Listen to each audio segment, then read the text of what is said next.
তো viewers, Oppo flagship Reno সিরিজে আরো একটি মডেল আসতে চলেছে, সেটা হচ্ছে অপো রেনো 14। আর অপো রেনো সিরিজ মানে একটু ভিন্ন স্বাদের স্মার্টফোন, আর সব থেকে বেশি ফোকাস করা হয় ক্যামেরার উপর। এবারে 14 সিরিজেও সব থেকে বেশি ক্যামেরার উপর ফোকাস করা হয়েছে। তো এটাতে সম্পূর্ণ এআই বেস ক্যামেরা থাকছে, যা কন্টেন্ট ক্রিয়েটর এবং ফটোগ্রাফারদেরকে সব থেকে বেশি হেল্প করবে।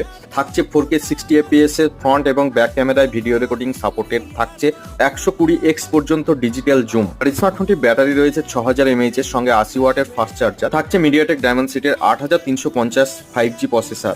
রেনো 14 সম্ভবত দুটো র্যাম এবং স্টোরেজ ভ্যারিয়েন্টে পাওয়া যাবে, যার মধ্যে একটি 8256GB, অপরটি হয়তো 12256GB। স্মার্টফোনটির দুটো ইউনিক কালার ভ্যারিয়েন্টেও পাওয়া যাবে। তো ভিউয়ার্স, স্মার্টফোনটি সামনের জুলাই মাসের প্রথম সপ্তাহের দিকে আসতে চলেছে। তো তোমরা যারা নিতে চাও এখন থেকে প্রিবুক করতে পারো, কেননা প্রিবুকের সঙ্গে রয়েছে আকর্ষণীয় offer, screen replacement up to 6 month এবং এক্সটেন্ডেড ওয়ারেন্টি সহ আরো অনেক অফার্স। আর ক্রেডিট কার্ডের মাধ্যমে যারা নিতে চাও তাদের জন্য থাকবে